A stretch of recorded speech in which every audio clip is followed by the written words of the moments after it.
Hello, good morning, good afternoon, good evening, or good night. We are very happy with this session dedicated to communication in Global South with 4 scholars dedicated for this theme. And we'll organize these presentations and this panel organized by Center for Media and Communication Studies at the University of Gujrat in Pakistan, and with the participation as well of the Communication Policies Lab from the University of Brasilia in Brazil. And this online event is dedicated to talk about the challenges for research, learning, and extension activities in Global South, with the participation of Muhammad Yousaf from the Center of Media and Communication Studies, with the participation of Zhang Yanqiu from Communication University of China, and with the participation of Ekaete George from Nigeria chapter of the International Communication Association, and with my participation, I'm Fernando Oliveira Paulino from LAPICOM of this Communication Policies Lab, and from Latin American Association of Communication Researchers. We will have time for these 4 presentations, and after these presentations, we will have time to establish a dialogue of the audience using the YouTube chat and using the chat inside the Google Meet. Okay. And this webinar is also supported by Communication, Social Justice, and Democracy Working Group from IMCR, the International Association for Media and Communication Research. And this panel also has the support of ALAIC, the Latin American Association of Communication Researchers. So to begin the presentations, we will have time to listen to the presentation of Zhang, I will help you sharing the screen, and the time is yours. Thank you for this opportunity. Thank you very much, Fernando. A moment. Yes. Is this?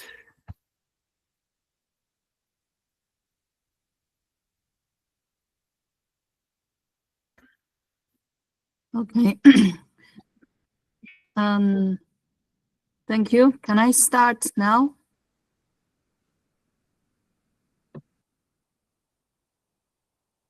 Okay. Hello, everyone.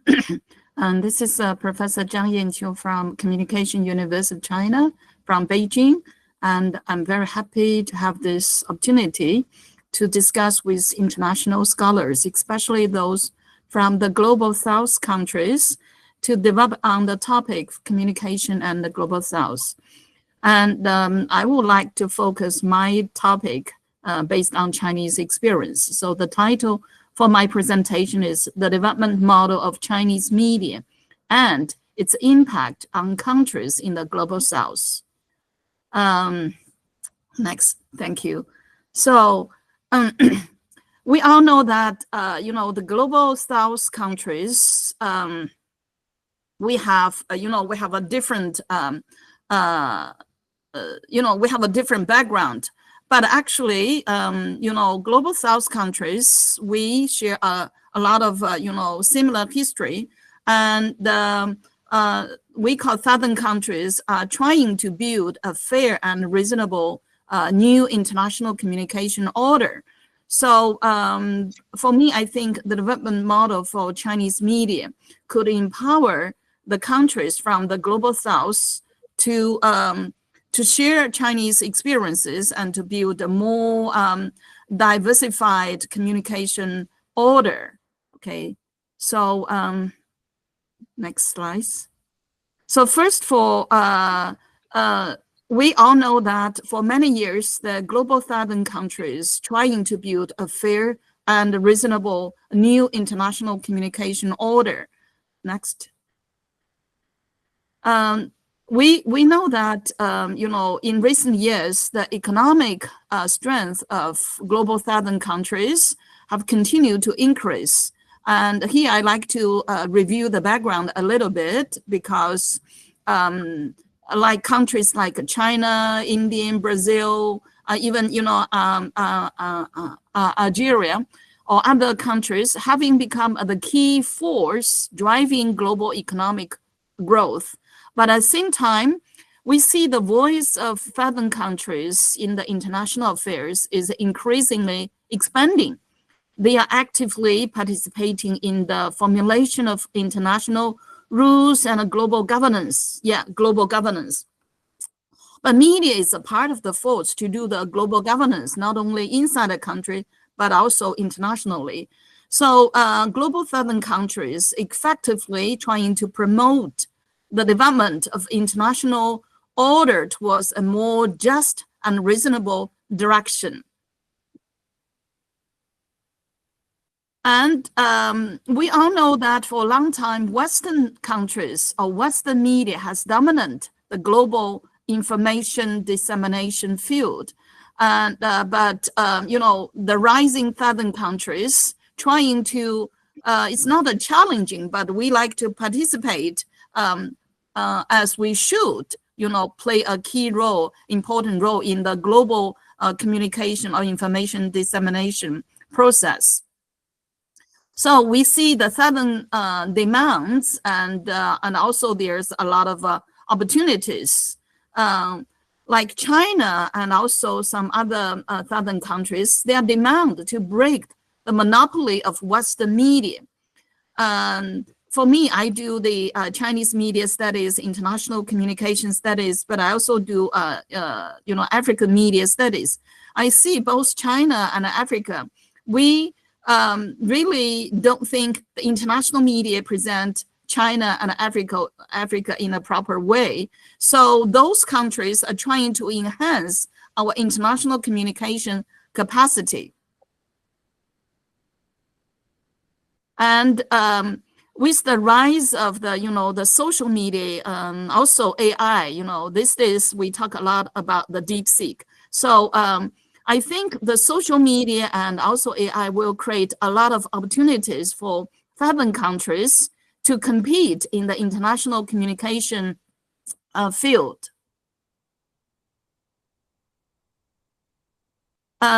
At the same time, we see that Chinese media receive a lot of attention. As China, we always claim that we are part of the global southern countries, we are developing countries. And Chinese media system, Chinese media development model, very often be misinterpreted and misunderstood, and to think that China play a sort of, propaganda model or government dominant model, but I think there's a lot of a misunderstanding. We need a deep explanation or interpretation about Chinese media. So I just use the uniqueness of Chinese media development model, but actually I don't like the word. We're not unique. We are just a very normal one. But I think the Chinese experience and for developing the model both domestically and internationally will contribute to the international world. And the second, I like to elaborate a little bit on the development model of Chinese media.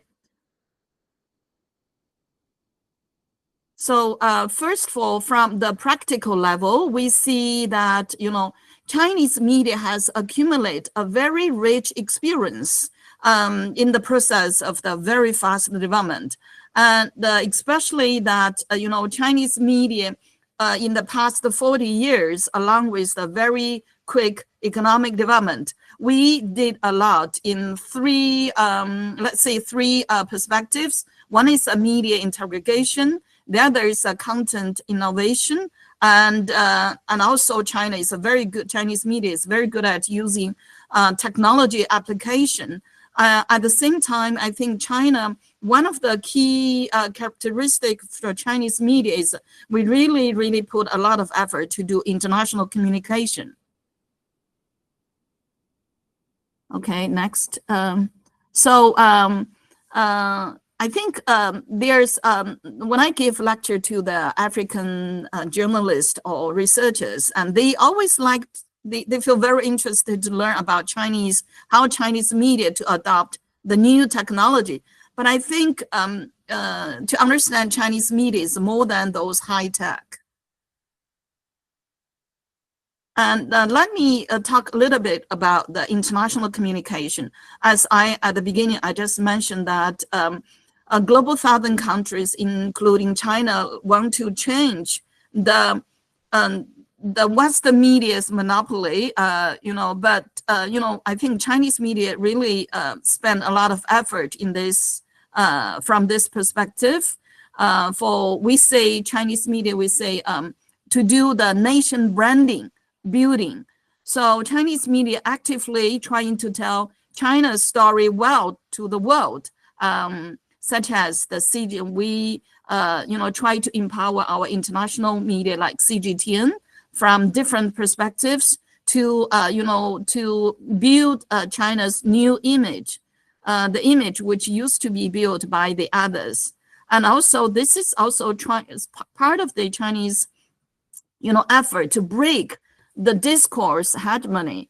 And this, I think, is a good for, could be a lesson for other countries, such as African countries. I know in a lot of African countries, scholars or media professionals, they don't talk about international communication, but they also complain a lot that Africa was misrepresented. So China now is trying to, have been trying to, spend a lot of money or effort to try to change the our national image around the world. So this is, I think, China is one of the key force globally to do the international communication. I think such international communication is not only China benefit from that, but also the other country will benefit, because Chinese international media collaborate a lot with the international media, because we have China-Africa Media Summit, we have a China-Latin America Media Summit. So we try to increase the mutual understandings between China and the Global South. And of course, China is well known for its, application of new communication technology. Here, I like to share some figures that till the end of, the year 2003, we have 650 million users, all the 5G users. And now China, we are celebrating our, Spring Festival, but on almost all the social media people, almost everybody talk about DeepSeek. We're trying to use all kinds of AI and to create content, writing poems. So I think China, maybe in the year 2005, people will be crazy using AI technology to tell story and to do a media communication. This is what I mentioned, that we collaborate a lot with other countries to promoting the digital infrastructure cooperation, such as 5G or the other data center construction, like one with Laos. And the third point, this is one of my proposal. I think we need to do the joint research to build a more diverse communication order. So first of all, I think I would like to see, as a Chinese researcher, and also I will call the other international researcher, especially from the global southern countries, we should strengthen the comparative research and promote experience exchange. We can do a lot of comparative studies with the from the north countries and also from the south countries. As we know that Chinese media system is quite different from the from the Western countries, but it's also different from a lot of other countries. I do the constructive journalism or constructive communication studies. I see Chinese media play a key role, which also highly supported by Chinese government, and to focus on the Chinese national agenda. So we put development and also social security first, and social stability first. So the comparative study about Chinese media, Western media, Chinese media, and Eastern and Western media is very important. And also, I believe that by revisiting Chinese media system, Chinese media concept, which will enrich the communication theory. I don't think, a lot of developing countries, we should always follow the Western theory. And the Western theory could not, help us to develop our media. Which I discuss a lot with our African researchers. So they feel confused with a lot of, Western communication theory, especially the Western model of a media. There could be many models of communication systems. So I think this is something Chinese, Chinese researcher, and also international researcher, we can work together to do more, joint research, to which I think will contribute the communication theory development. And in the future, I think for Chinese media researchers, we should not only just study how to develop the Chinese media, but at the same time, I think we should learn how to do comparative study between Chinese media and a global southern media to see what we can learn from each other. So for Chinese media, we really think that it is a very unique model. I think Chinese media, I will always argue that we are a media, or Chinese media is for governance. Chinese media play a very key role for governance. It is not just for democracy. It's not just for freedom expression, but it's for I think Chinese government use the media very well to do our governance, and the governance help us to to maintain a very stable country and a very quick economic development. So in that case, we like to I think to further understand Chinese media. We think we'd better to create more conversation like this, so we can do more comparative studies, not only on the media system, but also on the role of the media play in the society. I think this is the key point.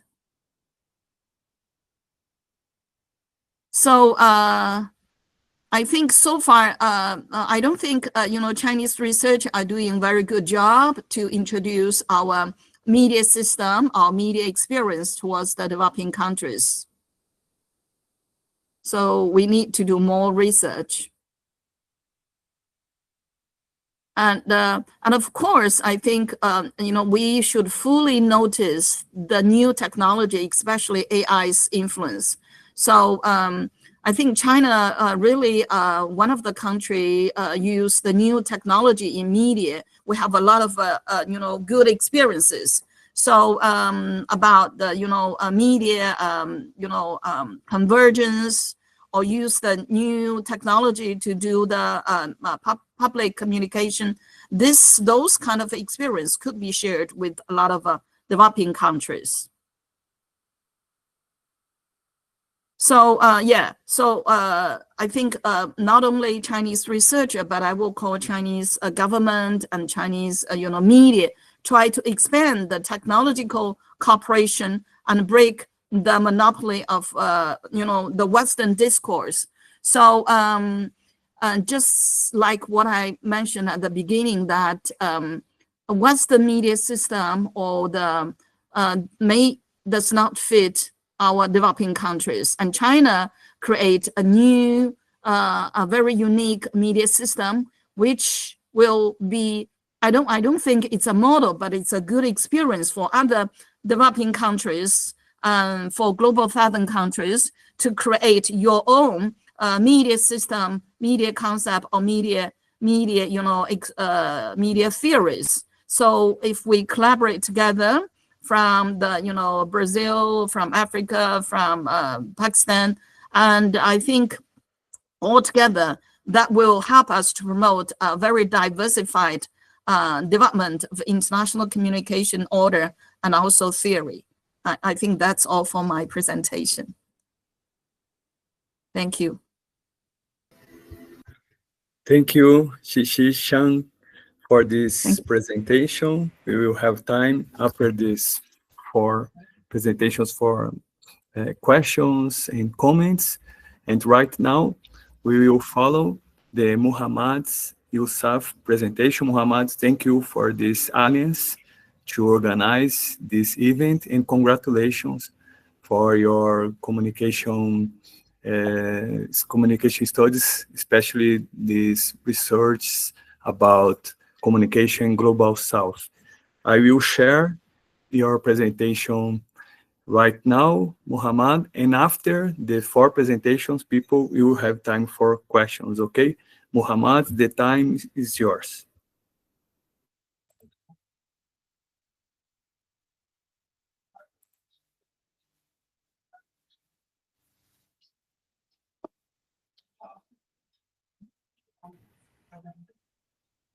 Please, Muhammad. Your mic is off, Muhammad, sorry.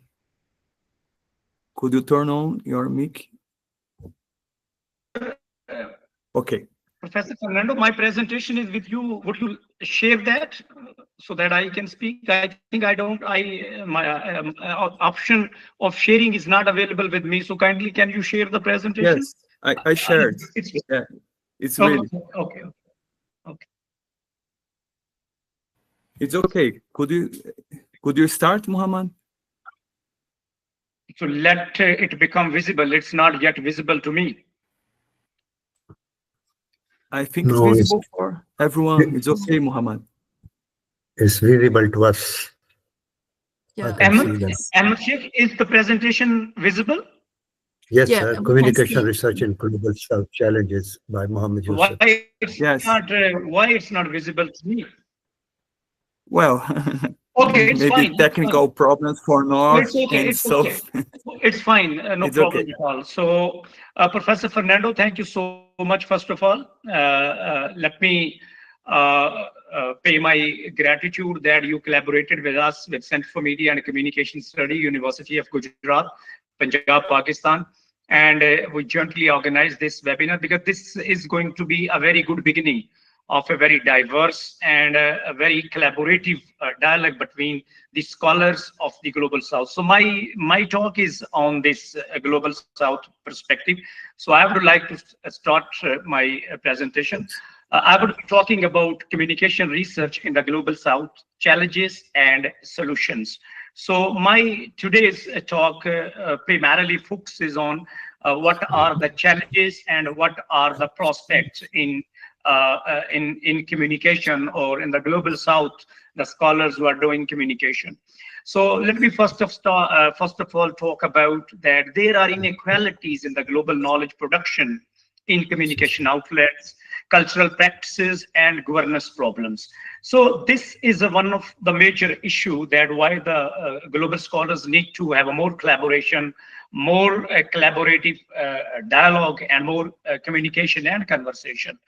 And under this symbiotic relationship, they reinforce the cultural ideals, values, and a governance system operating in the Western countries as an ideal and role model for the global southern countries. And media as a source of power and as an agent of change is considered a vehicle which carries these ideas, these models, and these values.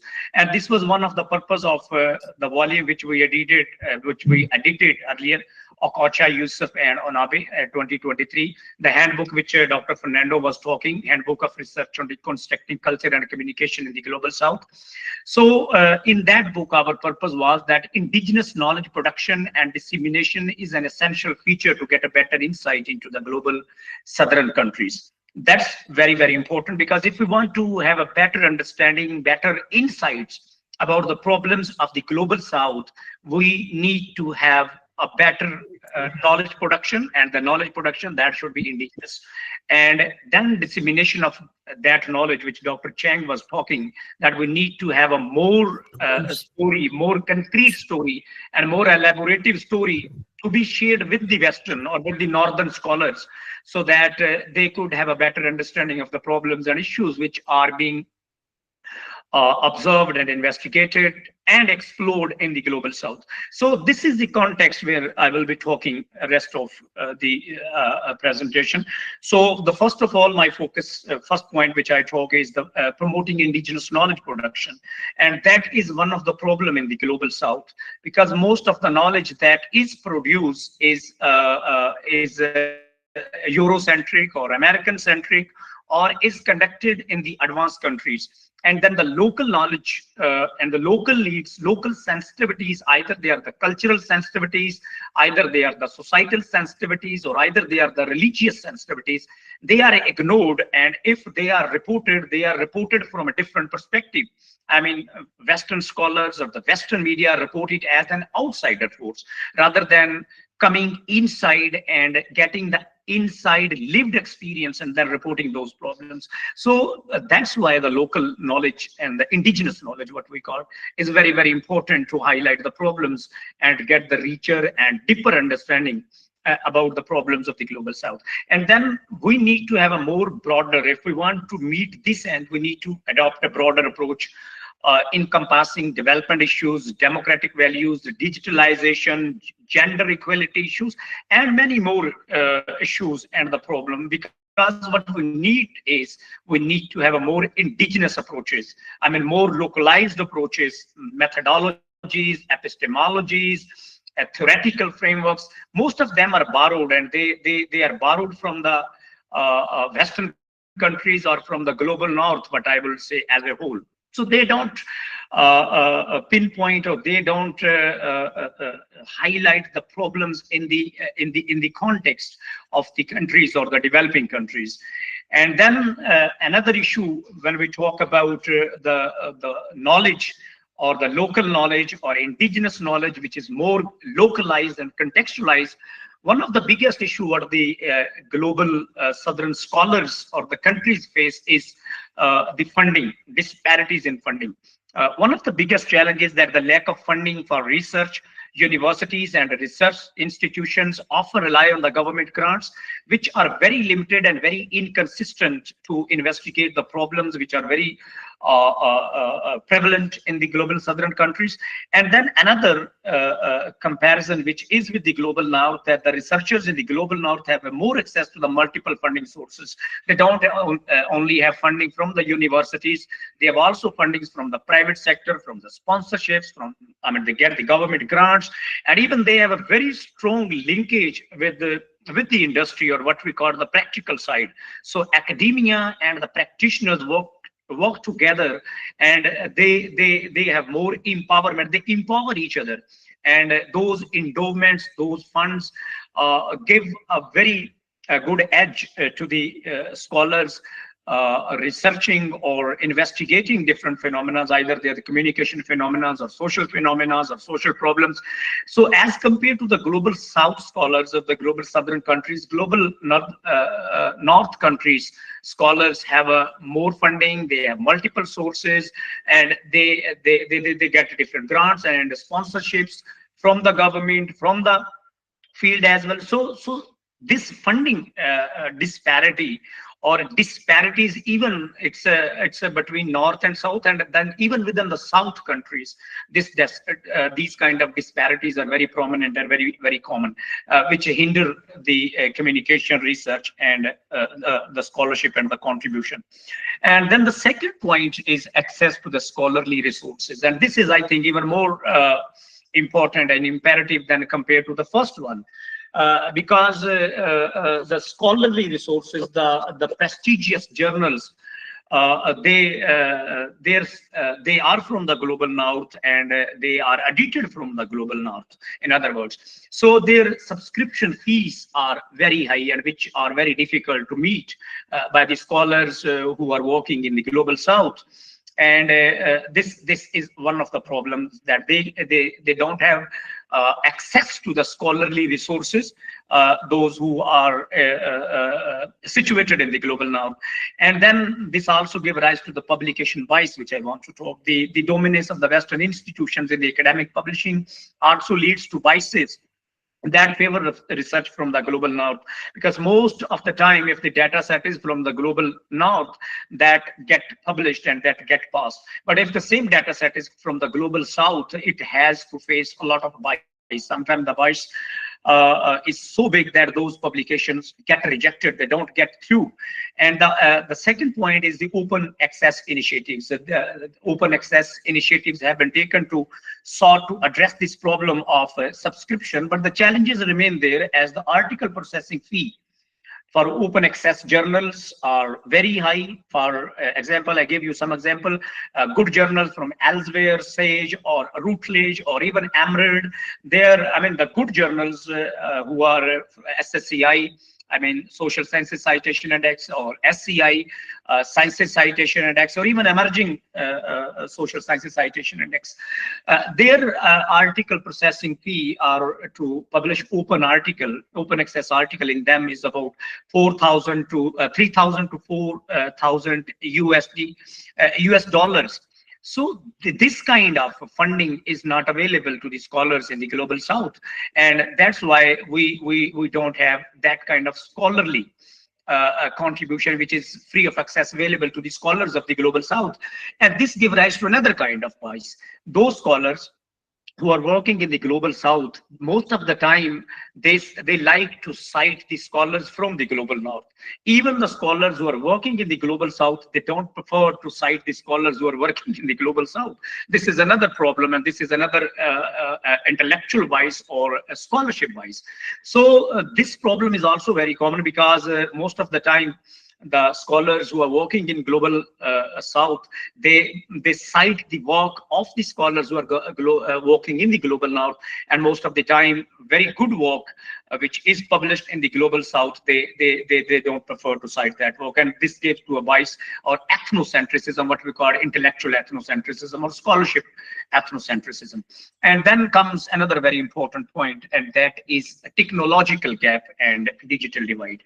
Most of the databases which exist in the world about communication or about the other research repositories, they are in the global North, and those who are working in the global South, they don't have free access to those databases.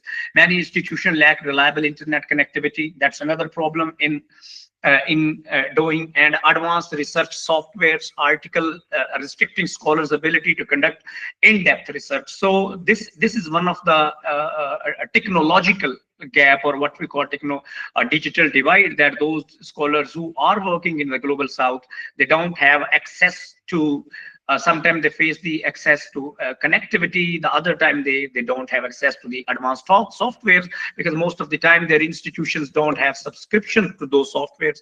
So they have to rely on the dummy versions or trial versions of those softwares.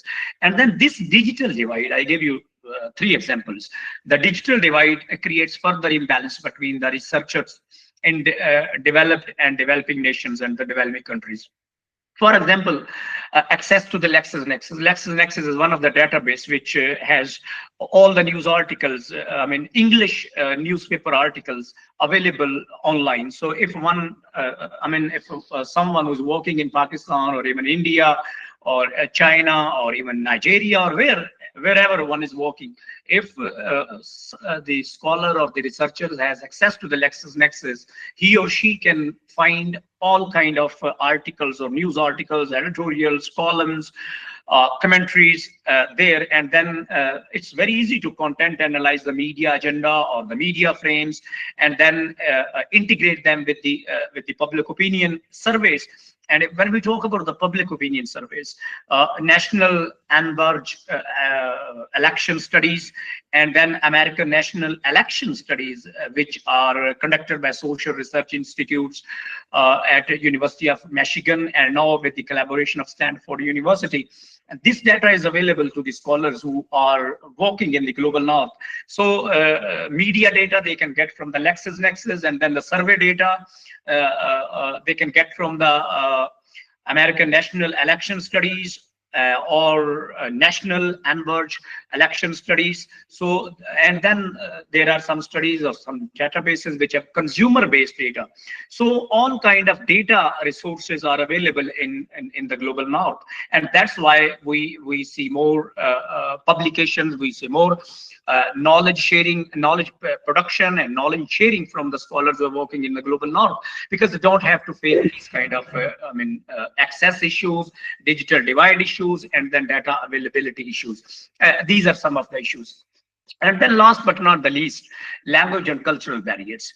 So because English is a language of academic publishing in the major part of the world, and those who are non-speaking, those who come from the non-speaking countries, or the scholars who are from the non-speaking countries, they are at disadvantage. And then this Western-centric focus to publish in the high-impact journals because of the language constraints gave rise to the knowledge which is Western-centric, and which also give rise to the academic discourses like the political discourses or the cultural discourses or the political system discourses or the value discourses. That's why if we treat language as a source of knowledge, this is very, very dangerous, because language itself is not a source of knowledge. Language is a source of preservation and dissemination of knowledge. Someone conducts study in Latin, or in Chinese, in Arabic, in Urdu, or in any other language. And then if the quality of research is good, we need to have more multilingual publication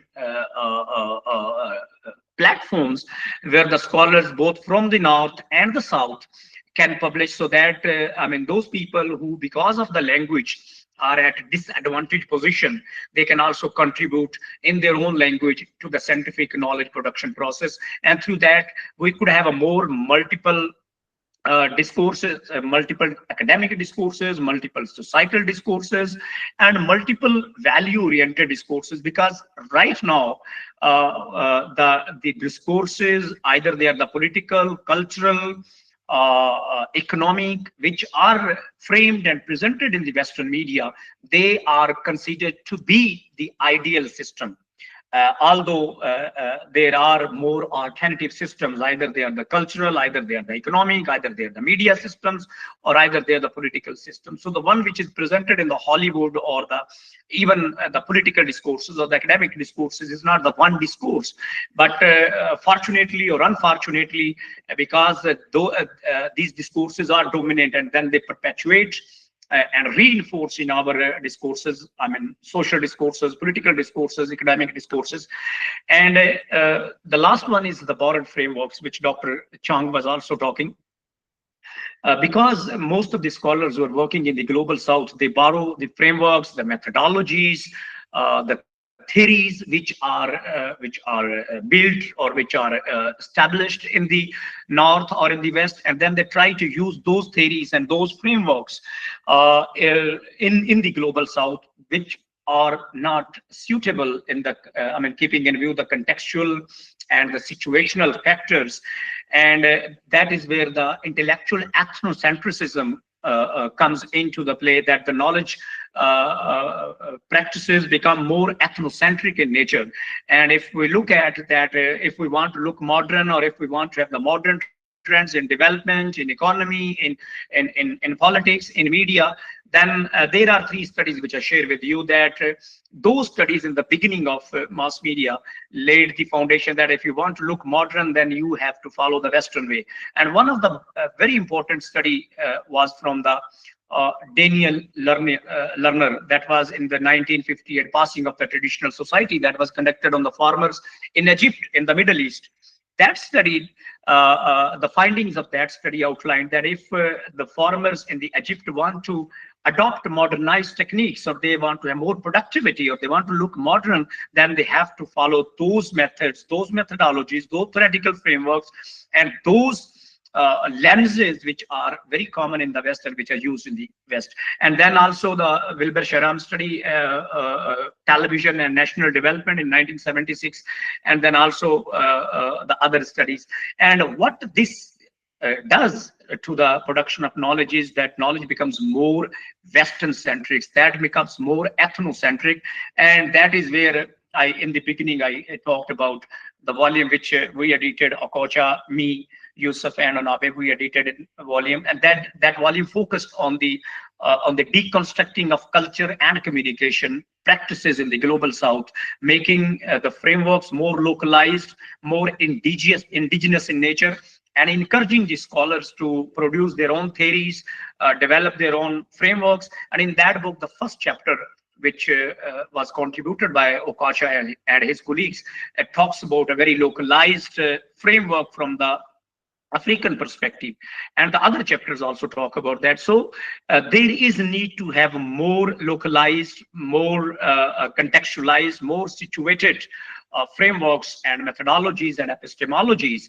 which give rise to the knowledge which is more pluralistic, more democratic, and it's a comparable with the northern countries, and it also reflects the problems, issues, and the sensitivities of the global South countries. And then what we can do to address these challenges, these are some of the points which I pointed out here.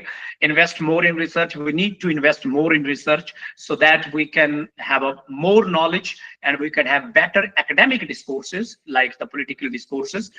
Through that, we could have a more academic collaborative dialogue with the scholars, those who are working in the global North and also working in the global South countries. So the dialogue within and the dialogue outside is very, very important to have a more academic discourse. And then promote open access. This is another very important, though a lot of work has been done, and also a very nice work is being done to expand the open science initiatives, but still the fee and or the article processing charges of some of these journals are very, very high, which are not manageable or affordable for those who are working, I mean, scholars who are working in the global South. And then the third one is bridge the digital divide. We need to have a more inclusive approaches so that we can have a more databases. I mean, databases who has the news articles or the data from the newspaper, televisions, and movies, and those databases who have the public opinion surveys or the interviews or the data about the consumer attitudes, opinions, and behaviors. And the last but not least, support multilingual publishing. I think this is one of the way forward, that we need to celebrate the differences rather than taking them as a weakness. So if we go for the multilingual publishing, that will give more space to the people who are at disadvantage in the current academic discourse because of the language. So I think they could have more equitable, more inclusive academic landscape, academic platforms. Through that, they could have a more academic dialogue and discourse with the scholars in the global North. And then I would like to just conclude it with that we need to have, I mean, the current global knowledge production practices are more inequitable. I mean, there are more inequalities, and we need to have a more equitable, inclusive academic landscape. Through that, we could have a more collaborative and equitable academic discourse. For that, we need to bridge the funding disparities, expand access to the scholarly resources. And last but not least, if we are ready to de-Westernize media studies or communication studies and go our way, then my question is that are we epistemologically, methodologically, culturally ready for that? I mean, we have developed our tools, our frameworks, our epistemologies, our theoretical frameworks, and our methodologies. We need to think about that. And then my point is that we need more studies from the context of Africa, Europe, Latin America, China, Middle East, South Asia, especially Pakistan. Through that, we could go there where the discussion in 1970 and 1980 was that we need a new world information and communication order. And what Dr. Chang was saying, that the findings released in that report back in 1970 and 1980 were that many voices, one word.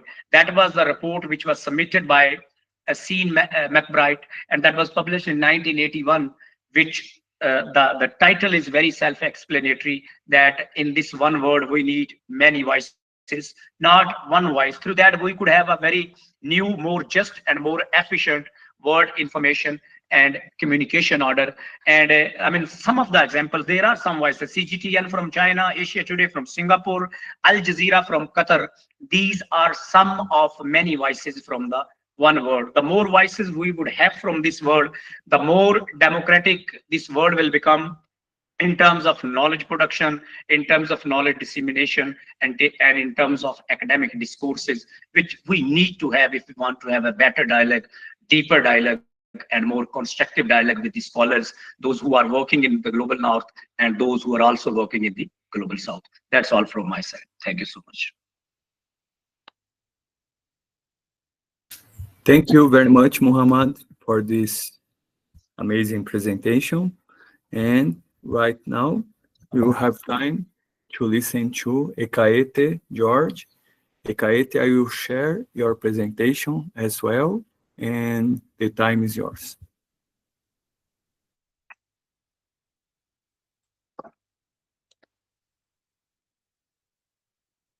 Ekaete, sorry, could you turn on your mic? Your microphone is off. The mic need to be okay. That's fine. Yeah, turned on now. Thank you. Thank you for this opportunity, Professor Fernando, and thank you to everyone who is here. I'll give you a minute to share. Oh, that's fine. That's fine. So yes, my name is Ekaete George, as I've been introduced, from the Faculty of Communication Studies, University of Port Harcourt. This is my final year as a PhD candidate, and I am also the ICA chair of the Nigerian chapter. It's exciting to be among scholars here talking about the Global South. And a lot of what has been said by Professor Zhang and Yousaf about the issues of the Global South, I do agree with. They actually are challenges, and those challenges in communication studies relating to scholarship, and some of which practice have to be met. That is why we're here. So I'm going to talk about communication and media studies in Africa. What I like to refer to as the gaps and the prospects. By gaps, I refer to the challenges, some of which Professor Yousaf has mentioned in his presentation, because I also drew from his work with Dr. Kocha and the other contributor in the handbook, and the challenges are there. Africa shares a lot of similarities with other countries in the Global South, but I'll be talking specifically about how Africa's development with regards to communication studies and the media has been impacted by some of these challenges or gaps, and also about the historical, institutional, and socioeconomic challenges that these issues pose, as well as the opportunities and emerging trends that hold potential for progress. Because when we identify gaps as scholars, we also understand that gaps can be filled. So that takes me to the next slide, which goes directly to the issues that pose challenge to communication scholars. I talk about colonialism And we know that Africa's history has been marred by their colonial pasts, affecting many countries across the continent, and has left behind political, social, and economic issues. But those issues are not limited to the social or to the political. They also come in to the communication media sphere. We also identify economic constraints that has to do with limited access to resources and research funding. There's governance issues, countries trying to stand on their feet. For example, like we say in Street Balance, Africa is not a country. So I'll be referring to Nigeria a lot in my presentation here, talking about over 60 years of independence, and African countries like Nigeria still experimenting with different forms of governance. And in Nigeria, we're still working on the Nigerian version of democracy and trying to perfect it over the years. So 60 years plus, we're still taking baby steps in a few places. These are the issues that we face politically and socially. But these issues into the communication and media sphere. We talk about technology deficits, the digital divide is clear. We talk about Global South cooperation, which has been touched on by Professor Yousaf, and I'll be elaborating quite a bit on later on. And then we talk about underrepresentation, which is obvious from any onlooker and researcher interested in the Global South, looking from inside the Global South into what's happening in the global media. We can find that the disparities are obvious. Next slide, please. Particularly now, when we talk about the issue of colonialism, what am I talking about? For instance, in Nigeria, the colonial experience, like I hinted earlier on, is still here with us. We celebrate over 60 years of independence, yet we still have institutions that were set up from the residues of the colonial forms of government, including even the educational system, which Nigerians have to go through. So those experiences come in and then they impact on what communication and media is able to achieve in terms of the overall development of Nigeria, but also particularly development of the communication space in the academia and in practice. So we find that there's Western communication constructs that are being used that are alien to the lived experiences of the people in Nigeria. We find to find their practicalities within the sphere of what is going on, the lived experiences, the social issues, and the application vis-a-vis the African indigenous communication systems. But we have to use them because these are what exists and these are what are common. This is where the literature exists. These are the issues arising from the past. We also have theoretical and methodological approaches that, of course, are Western, of course, are dominant, and scholars will have to deal with that, even whilst applying them to social, to political, to developmental issues that are not incongruous with the constructs and the theories that come from the West. We have the struggle for a unique identity. So we're talking about African indigenous communication, for example. If we come back to Nigeria, the modes of communication that existed before the colonial governments came, the modes of communication that existed before the theories from the West were introduced to us through their forms of education, some of which still exist, some of which are going extinct, and there's scarce research, there's scarce opportunities to apply these forms of communication. Even when they're applied, there is a struggle. Which do we take? How acceptable will it be if we continue, for example, to use the village square to call the communities to action? How does that work when we have the radio and when we have the television, or even when the influencers, the social leaders might not be fully accepting of these traditional forms that are still very effective in rural communities. That struggle for identity is real, and it's an issue that communication scholars and media studies have to grapple with. And then we talk about the issue of decolonization and de-Westernization that have been talked about in communication circles for a while now.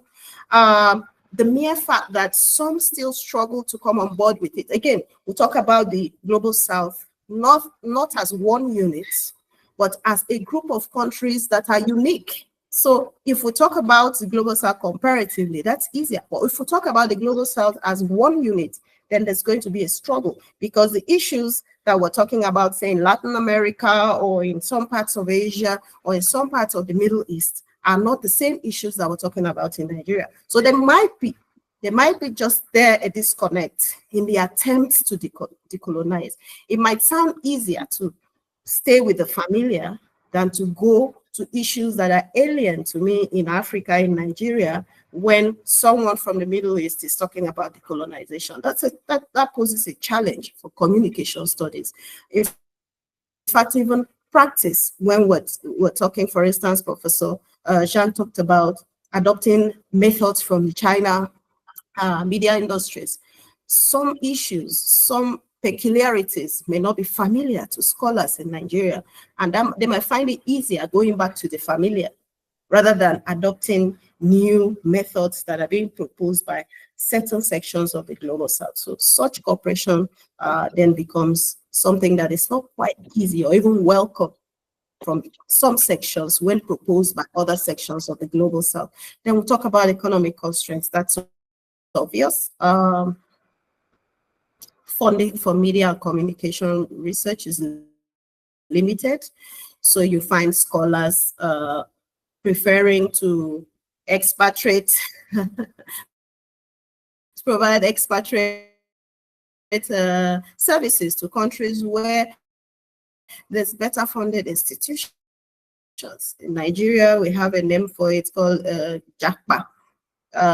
It's actually self-preserving for some persons when they consider the idea that rather than continue to conduct this research here or there, I'd rather go to countries where standard of living is better and the academia funds the research gap that needs to be filled. I'm a PhD candidate and I engage in maybe even a webinar like this. It's not something that every person, doesn't come easy to every person, because then you have to pay for the internet. Then you have to be have access in an area where the internet will be stable. So such difficulties exist. And then accessing international journals. I'll take a minute here to talk about the work that I do in ICA Nigeria as the organizer of the chapter. I'll tell you, the idea that I am in ICA today arose from the fact that as a master's student, I became curious about what's happening in international journals, cutting-edge research in communication studies that I couldn't have access to in my university. So I began to tinker with the idea of looking for communication scholars wherever they may be gathered around the world and finding out how to access these journals. That's because I couldn't find this access in the libraries, in the university, in my university, or even from persons around me who were studying communication research. And these resources are key for a researcher to even become grounded in the very concepts and the ideas or the knowledge that is required to conduct research and make impact in the Global South, in Africa, in Nigeria, for example. They're crucial, but they are not easily accessible. And they are difficult to afford if you don't have the resources that many don't have, of course. And then policies in education and research funding are inconsistent. 2 years ago, some persons in the university were able to get grant funding to go for conferences outside of Nigeria. Several months later, some of this funding have been scrapped because government policies do no longer allow for them to continue. Imagine being a researcher and having started a research project and wanting to go for that. That's a big gap. That's a big constraint. Next slide, please. Then we have the issue, like I highlighted earlier, of governance. Everyone is aware of what's going on. Some governments struggle to impress upon their citizens that they are legitimate, they're powerful, they're able to do this and that. And then in the process, they restrict the media. They suppress dissent because they consider that people with dissenting voices, or even if you were to be a researcher, researching on that pose a threat to them. So you have journalists being threatened, you have censorship going on with the media, you have local media outlets either being hijacked or being sidelined. And media ownership becomes something that political donors or corporate hands have very strong influence over. So there's little space for people who want to go in there and carry out research or even do something substantial in the field, in practice, or in the academia. We have other issues like technology, which Professor Yousaf highlighted some of it, but I'd also want to say that, for instance, in Nigeria, I live in Port Harcourt City, so I'm able to have some sort of internet access that, though largely stable, someone in rural areas in Nigeria will not have. And there are universities there are institutions there, there are scholars who go over there by the weekend to be with their families. That's an issue that these ones will have to deal with. Even when this access is there, maybe not as good in some parts or the other, they're still expensive. They're not within the reach of the average person. So if you were going to use it substantially, you would have to pay so much, and then the funding is just coming from your pocket.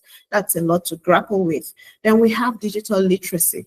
In the university where I go to, lots of students come in there. They don't even have a computer to do their work. They just outsource it, give it to someone to please type this for me. I need to submit this, or please, I need to check this on the computer. You don't even have it. So when you don't have it, how do you know how to use it?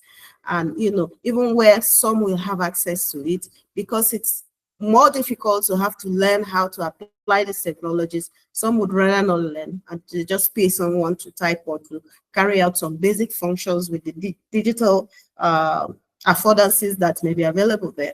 So these issues are there. And then we have, for instance, in Nigeria, a few years ago, the government said they were going to install a satellite in the orbit. And then some years later, we're told that the satellite went missing. Ridiculous sounding, but how do you control a thing that you don't know a thing or two about? These are foreign technologies that have been imported and used by perhaps people who really do not know how they work. So if someone were to go in there and want to conduct a research or want to do something substantial in communication and media, that challenge alone would cause a break, would cause a retreat, because you don't know what you're dealing with and you don't know how to deal with it. And then finally, I highlighted the AI literacy and dependence. Globally, the AI space is somewhat new to many persons. A lot of people are trying to get used to it in terms of application to communication and media, and actually in other spheres. But when you bring it down to Africa and then you bring it to Nigeria, where I live in, you understand that it is even less than the 1% of the 1% who have full grasp of the AI, how it can be applied, the mechanisms and the issues that can be applied in communication and media studies. So this is a gap. And I am very excited that we are seated here today as scholars from different parts of the global south, because if we do not have platforms like this, if we do not have collaborations like this, lots of persons will still be left, you know, in the dark from how things are at the moment. And then finally, I highlighted the issue for underrepresentation. Of course, it's no again saying that in the global media, issues concerning Africa, usually either of impoverished children or war or civil unrest in one place or the other. And if we have talked about them, the stereotypes about them that are common in the media, because these portrayals also are a factor of a lack of experts and people from Africa who are there to continuously speak about the issues in Africa that are beyond the stereotypes that the global media already have portrayed of Africa. And then indigenous groups, minority voices like women are also scarce. When you have, for instance, corporations from Nigeria going in to speak about what's going on, you hardly have female experts. You hardly have minority groups. You hardly have indigenous groups representing us. So this presents challenges. But then I also highlighted in my presentation and going through the work of other scholars in the field that where these gaps exist, there also exist opportunities. And there also exist trends that have arisen from the issues, the gaps, the challenges that exist in communication and media studies in Africa. And one of it which I highlighted is that the communication and media landscape is constantly evolving.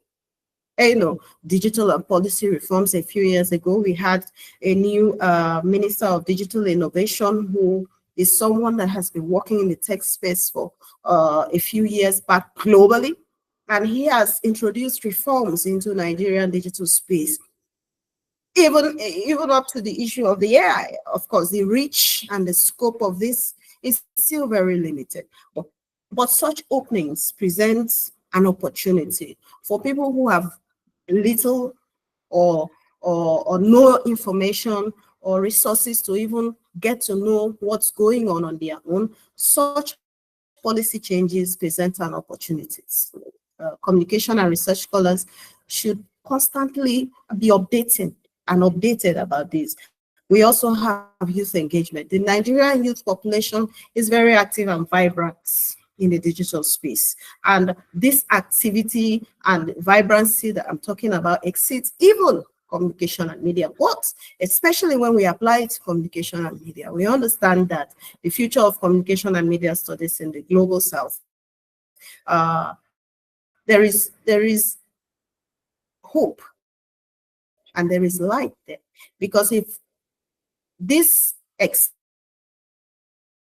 excitement, if this activity is transformed and adopted by communication and research scholars and practitioners, then there's a lot of opportunities that lie in there that have come up even in Nigeria: citizen journalism and local content storytelling about the issues that are indigenous in Nigeria.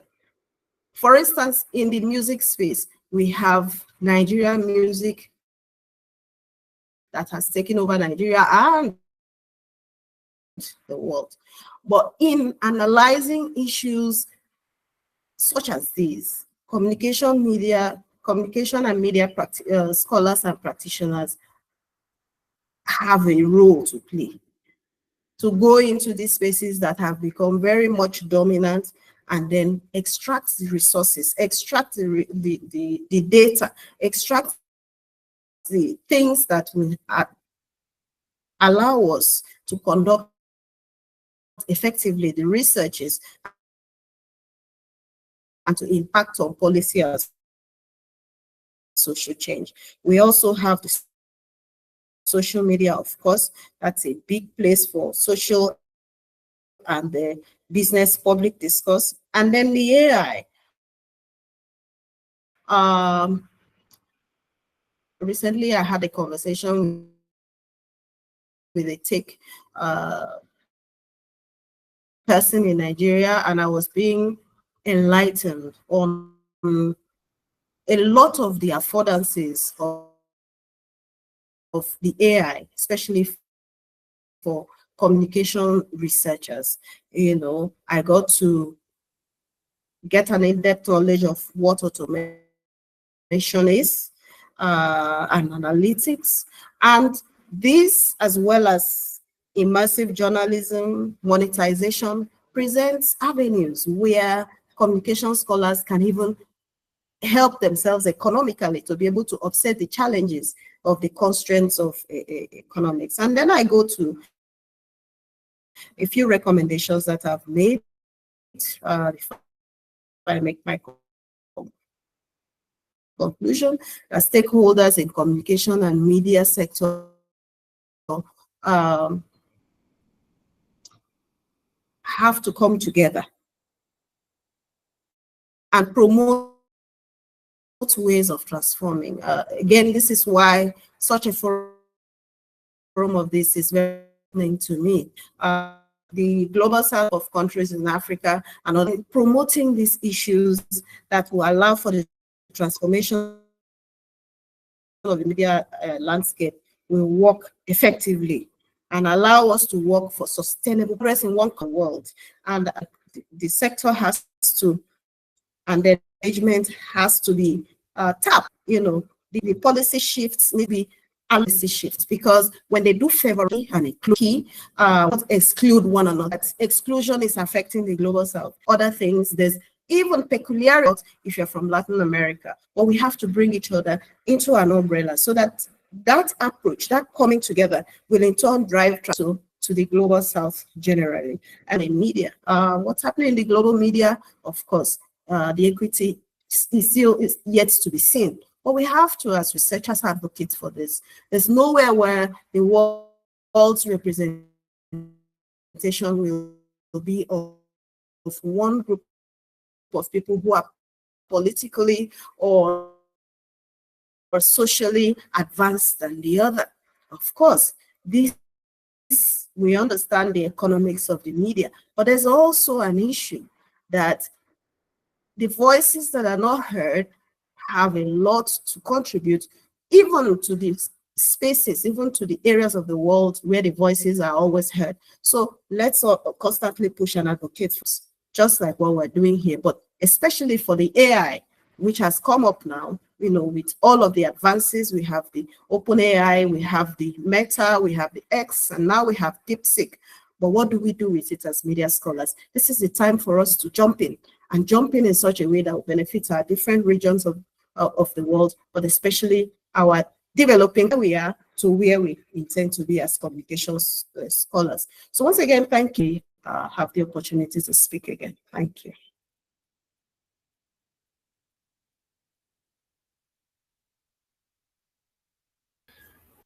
Thank you, Ekaete, for these presentations and the careful to put some recommendations and conclusions, stimulating not just the analysis, but also proposals dedicated to this dialogue among global South countries, institutions, and researchers. I will put my presentation here to include some comments and ideas dedicated for this debate. I'm not sure if it's possible to see, but I will try to put this presentation. Is okay for you to see? Yes. I prepared some topics and comments about communication in Global South using this presentation dedicated to stimulate reflections about the past, the present, and the future of the Global South concept. I think it's important to stimulate like this panel discussions about it, because Global South, I think, is not just a geographical concept. Global South could be also epistemic and an ontological perspective, no? I think these presentations in this panel point out this perspective as well. And of course, when we talk about Global South and Global North, or Global East and Global West, it's necessary to think about the possibilities or not for equality. And preparing this presentation, I localized a text produced by Eduardo Galeano. Eduardo Galeano was a journalist from Uruguay, from Latin America. And this image and this text, I think, represent a lot for us, no? The exception of disparities between Global North and Global South can be represented by this stadium in Brazil. No, I would like to read just this paragraph about it. No, because according to Eduardo Galeano, there is only one place where the north and south of the world face each other on equal terms. Football, soccer field in Brazil, my country, at the mouth of the Amazon River. The Equator cuts this Zerão Stadium, the Big Zero Stadium in Amapá State in half. And so with this division, that each teams so that each team plays one half in the south and another half in the north. And of course, beyond the soccer or football perspective, especially in this academic perspective, we have a lot to do, because there are many disparities, many difficulties, like these previous presentations. And of course, there are possibilities for cooperation and reciprocity among people and institutions. Using our ALAIC, our Latin American Association of Communication Researchers experience, we, for example, are developing some initiatives dedicated for this cooperation, include this panel, of course, and other activities, like, for example, our Journal of Latin American Communication Research, our other publication, the Revista Latinoamericana de Ciencias de la Comunicación.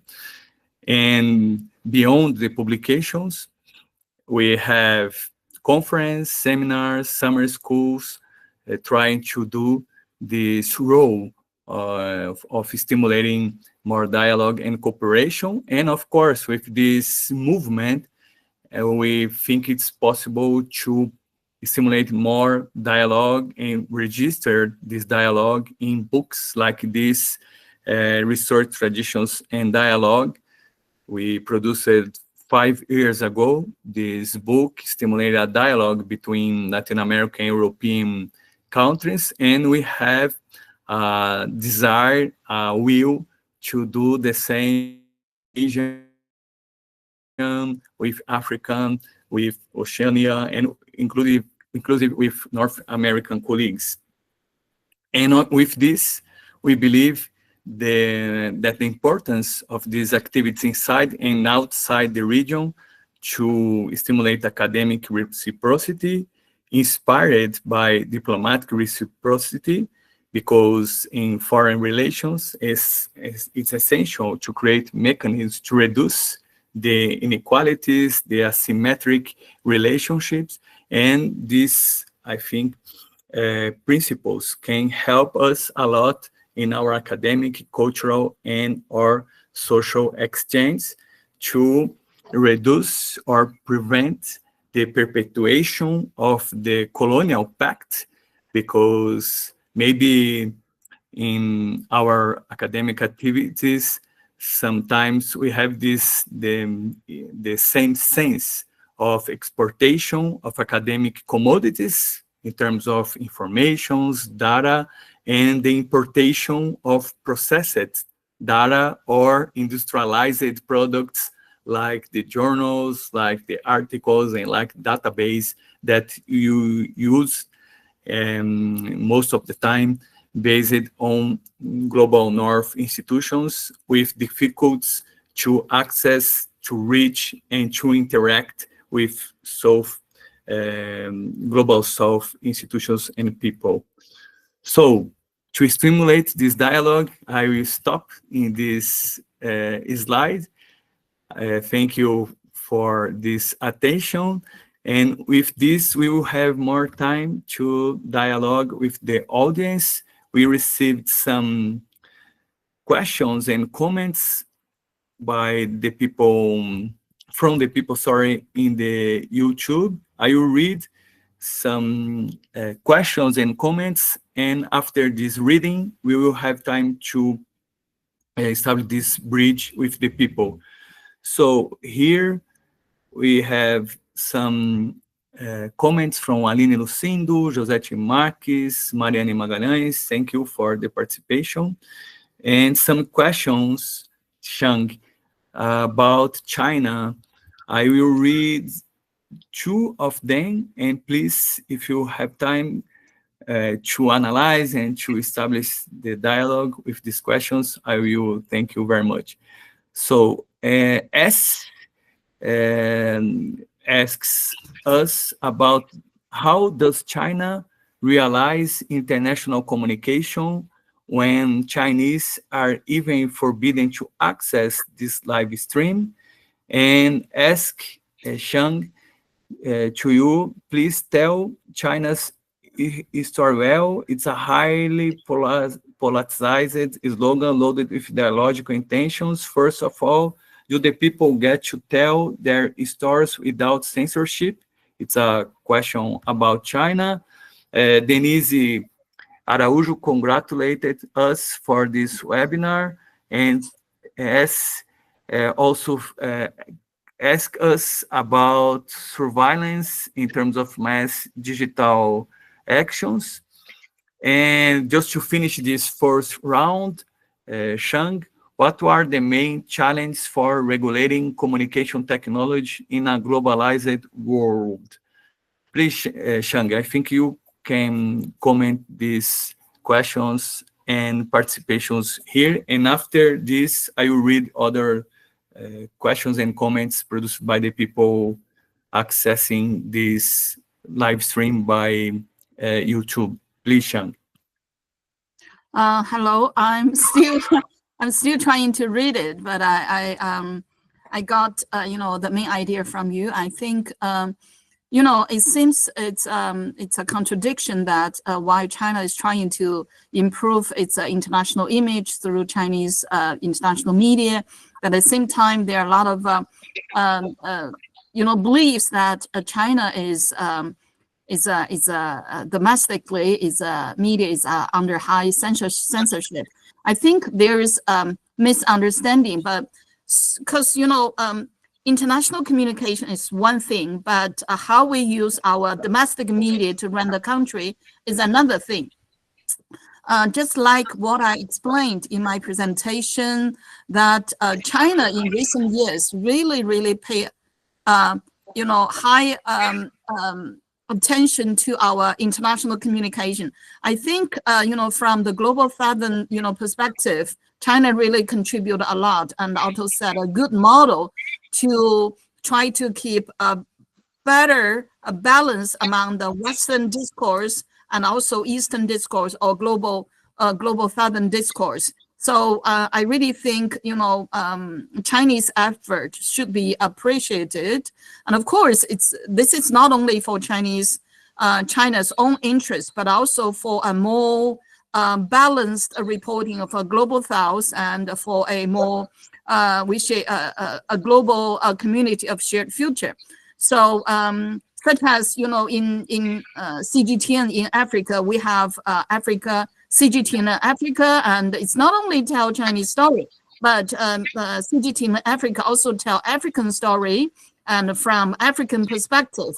I think in that case also CGTN help Africa to achieve a better representation, which is underrepresented by Western country for many years.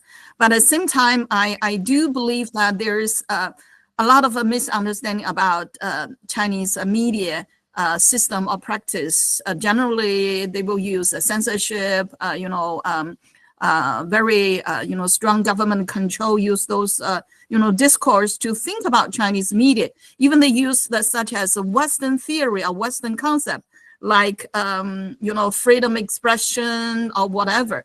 But I really don't think those kind of discourse have a real understanding of China, and those discourses still from Western perspective.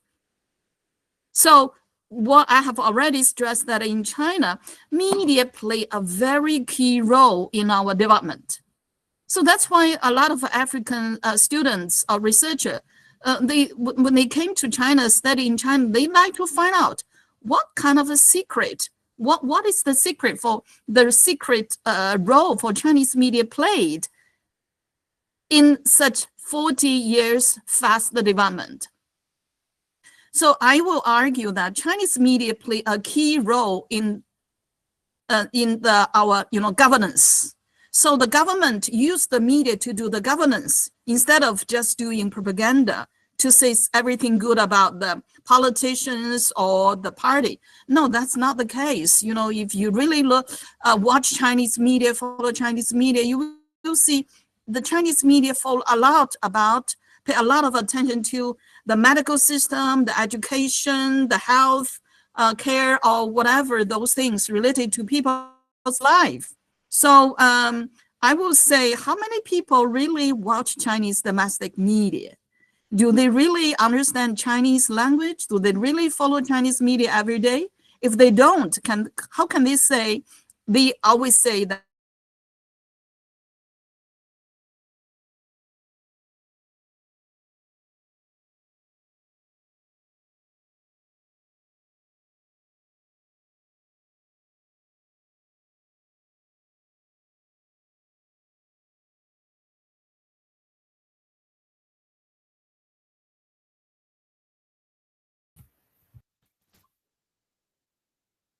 okay, am I still on there?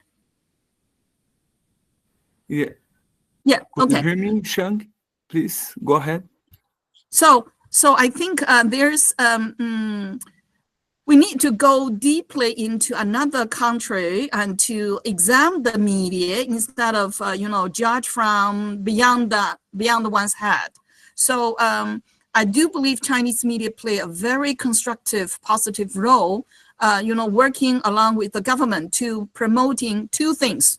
One is social and political stability, because Chinese, according to Chinese freedom, Chinese, wisdom, we believe that we have to keep our backyard safe and peace. In that case, then we can build, the family member can do their job, can pursue their career. So that's one thing. And another thing is media play a very key role in economic development, and such as take, poverty, reduction campaign, for example. The media play a key role, both from the national media to the local media, every level of media. They spend a lot of effort to help the government to do the poverty elimination. That's very important. So now a lot of even European researchers talk about constructive journalism, but I also do constructive journalism. But I really believe China is a very, very good model for other countries to think about what is a constructive journalism. Constructive journalism could be practiced within one media organization, but in China, that is within the whole country. Within the whole country. So we know constructive journalism is solution focused. So Chinese media try to find a solution for what? Solution for social stability and economic development. So media always put the national agenda ahead of others. National agenda, instead of talking about the politicians, elections every day. That's not the case. And this year's the government spent a lot of effort to upgrade our domestic media, especially government-owned media, to be more capable in the in digital in cyberspace, I will say. So that is called a very clear movement for digital convergence. And you will see in China the government-owned media and the commercial media or private media, they work very closely. You will see on WeChat, on TikTok, government-owned media, they have their account there and they work very closely with the government. So I really think, we should get rid of those cliche or the Western, concept to judge the other countries, performance. especially in media communication field. Sorry, I may talk too long. Sorry. Okay, thank you, Zhang. Maybe you can answer this next question, Muhammad, from Aline Lucindo.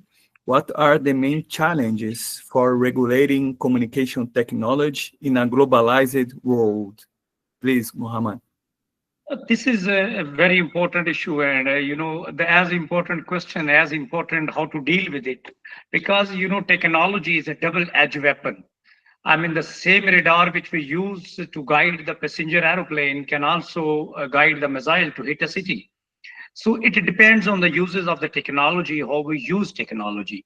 That's very, very important. And for that, what we need to do is that we need to have a more ethical training, because for the technology, and especially if we talk technology and integrate it with AI, because AI is becoming very common, and what Dr. Zhang was talking in the beginning. Because in China, I mean, many even restaurants have the robots and which they serve the purpose. I mean, that they don't need to send the person to upstairs. Even a robot can go upstairs and can deliver the orders where it is need to delivered. So I think the most important thing is to disseminate more ethical trainings along with increasing the digital literacy, because but this is one of the challenge when we talk about the digital literacy. I mean, the biggest challenge in most of the global South countries, what Dr. George talked in her presentation, that even the global South has many countries, it's a combination of many countries, and each and every country is unique in terms of culture, in terms of educational system, in terms of political system, in terms of media system. So I think the most important, and even the literacy level in different global South countries is different. I mean, many countries are struggling in terms of educating their youth. So when we talk about literacy, actually from literacy, then we talk about the media literacy, and now it's the age of digital literacy and even AI literacy. So I think at all level, even it's a journal literacy, what we call educational literacy, then media literacy or digital literacy, or even artificial intelligence literacy.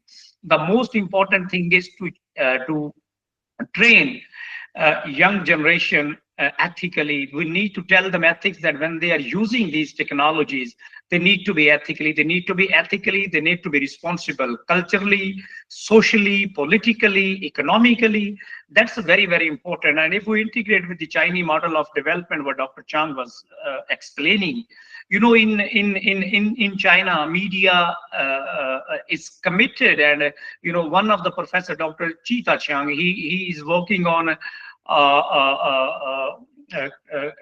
corruption communication, and also the media is committed there, and the most of the narrative, the Chinese media, is a developmental narrative, not a political narrative, not any other narrative. The media is committed there to work with the government or improve the governance of the government, to help those people who are the marginalized in the community and give them the voice, provide them the opportunities to transform their lives. So when I was there, most of the time when we used to talk to the students, that when you talk about the Chinese media model, they used to say that it is improving our lives day by day. Economically, every coming day or every coming morning is better than the previous morning.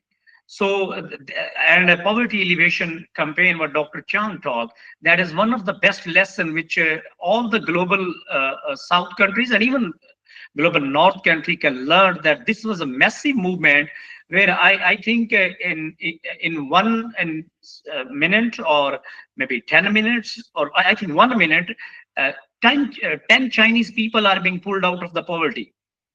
That is the biggest, that is the biggest use and ethical and more responsible use of media. When we talk too much about the Chinese media system, but Chinese media system is multi-layered, though I'm not authority to talk about that. Dr. Chang is much more in a better position to talk. But there is a government, party media, then there is a media which is a semi-independent, and then cultural media is a very, very popular in China. And if we talk about the movies, the soap operas, the dramas, they have absolute freedom. I mean, Chinese media becomes more responsible politically when it comes to the politics or the top five, I mean, the leadership, I mean, how they are governing the country. I mean, the rest of the people, they are not spared by the media, and the media works with the government to improve the government governance issues and also empower the ordinary voices in different distant areas, like, you know, those areas who are at the margin, peripheries in a country. So, I mean, cutting long story short, my point is that we need to train our youth, I mean, ethically, morally, socially, and we need to teach them the lesson then how to be responsible in this digitally driven world, because you know, this world we cannot control. Technology has no nationality, it has no culture, it has no boundaries. It is across the boundaries, it is, you know, across the nations, and everybody now is a you know, global citizen. And in this global citizen, the storytelling is also global. So the challenges are also global. So these are not the challenges of one country. I mean, Nigeria or China or Pakistan or even Brazil. I think now the digital citizen has the digital challenges. Either they come from the digital literacy, media literacy, or even AI literacy. So I think maybe in the coming years, we will be revising our educational curriculum to make them more inclusive, where we can not only disseminate the degrees and education to our young people, but also train them morally, train them culturally, train them educationally, train them ethically, and train them politically to be more responsible global citizens, where they can use technology, but in a responsible manner, ethical manner, and of course, you know, in a more inclusive and more digital citizen, journalist, or responsible citizen who is global in nature, but also local in nature. I think that's my intake on this. Thank you, Muhammad. Ekaete, maybe you can answer 2 questions dedicated to these challenges associated of artificial intelligence and journalism. How could artificial intelligence, Ekaete, be used ethically to really promote a better environment in journalism? Is an important question, Ekaete, and you mentioned some information about it. And this point, Ekaete, please, how can communication contribute to building communities and social networks, please? Thank you very much, Professor Fernando. Those are very important questions. Like I said, when I was making my presentation, AI has come to stay with us, and the more communication scholars become acquainted with it, the better for everyone, and generally for the global South. So AI use will have to be done ethically. Of course, if you know how to apply the AI tools, then the next thing would be, how do I use it ethically? Or in other words, how do I apply scholarly integrity to the use of these tools? Because they are tools. You wouldn't take a tool and dump it at a site and say, oh yeah, I've brought the tool, I can keep it here, it will do the job. No, you would have to apply the tool to what you're doing. So in the first instance, like I like to say this, especially in relation to Africa and to Nigeria, where I live in, I think that the conversation is, how do we get our scholars, especially the up and coming ones, to even know that these tools exist for the purposes in which they exist? That is the first thing, because the literacy is not even there. We haven't gotten to 20% of literacy. So people have a tool, for instance, like ChatGPT, and I think that all it can do is ask it what is communication, and it just drops what is communication answers for you. When that is like the least that such a tool would do for a communication scholar, for example, for a researcher, for someone who's trying to collect data, there are very different methods to which these tools can be used. So I think for a person to know how to use them ethically, the person has to first of all know how to use them. what are the applications that are there? How can you use it to gather data as a journalist? How can you use it to gather data as a researcher? How can you use it in other aspects of the communications, scholarship, and practice value chain? Then when you have acquired this knowledge, which I think that is where we are, for example, in Nigeria, when you have done that, then you begin to apply scholarly integrity to it. As scholars, we understand that we have to make use of the knowledge that is available from others across the world. If I picked a book, for instance, the handbook from Professor Yousaf and Dr. Okocha about communication in the Global South, I know that I have to read through it. I know that I have to take the ideas, acknowledge the ideas, and then I have to apply it to whatever ideas that I'm trying to come in with. So if you are versed as a scholar or a practitioner, there's different ethics to what you're doing already. Now, applying AI becomes easy because then you're going to transfer these ethics of integrity, of honesty, of, for instance, in scholarship, acknowledging that, oh yes, when I was trying to source this data, I used ChatGPT for this purpose and for that purpose. Or even when I used this and the other tool, these were the particular things that I was able to glean, to take from, my use of these resources for my research.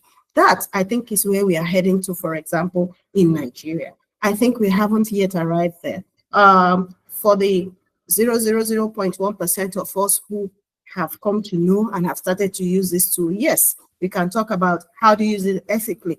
But for now, even though I've touched on that question, I would say that a lot of where we are is first people knowing that these tools are there, knowing how they can be applied, and knowing how they can apply these tools to communications and media research for the development of communication in their particular areas, and then in the greater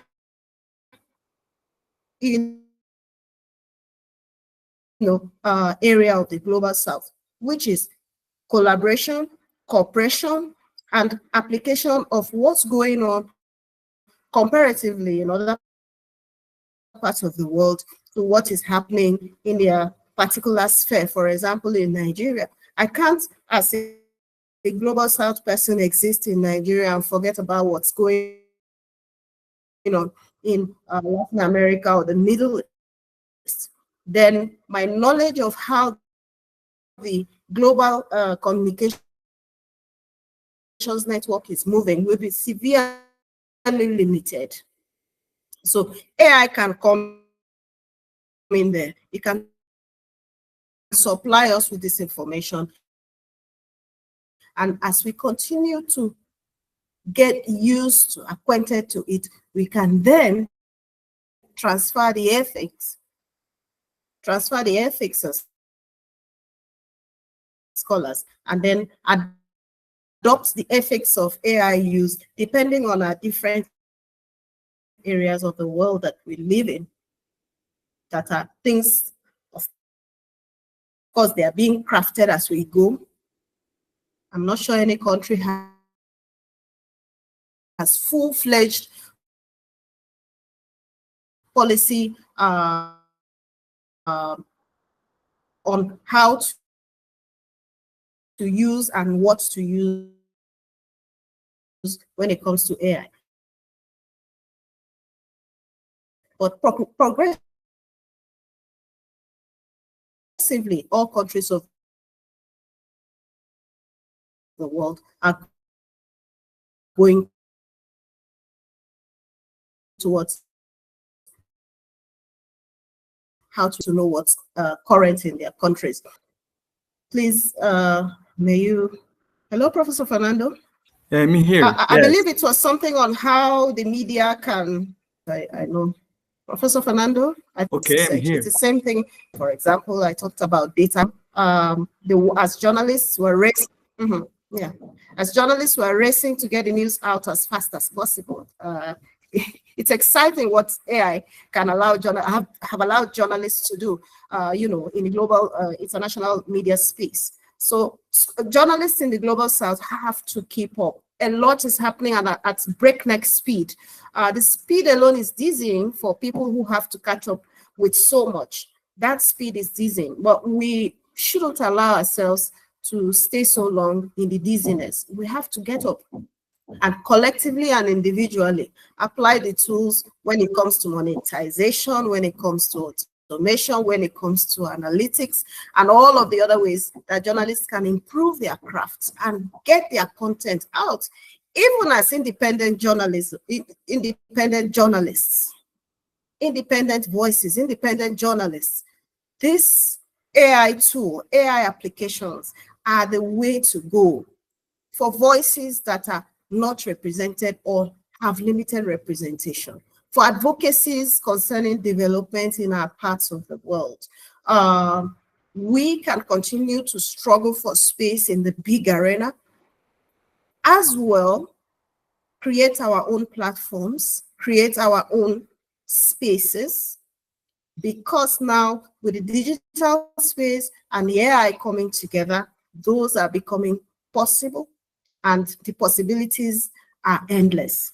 So I believe that in journalism, journalists, especially those from the Global South, should consider the aspects of independent journalism, using the tools that are available in automation, monetization, and use them effectively to discuss the issues that are marginalized in the general space.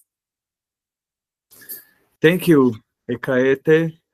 We have other questions, and maybe we can read them and establish a final round of comments from the people of this panel.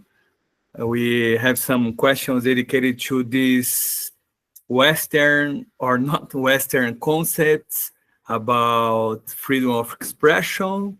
For example, our colleague Michel Leroy asks us, what do you mean when you say freedom of expression in a Western concept? I think it's related to the Zhang presentation.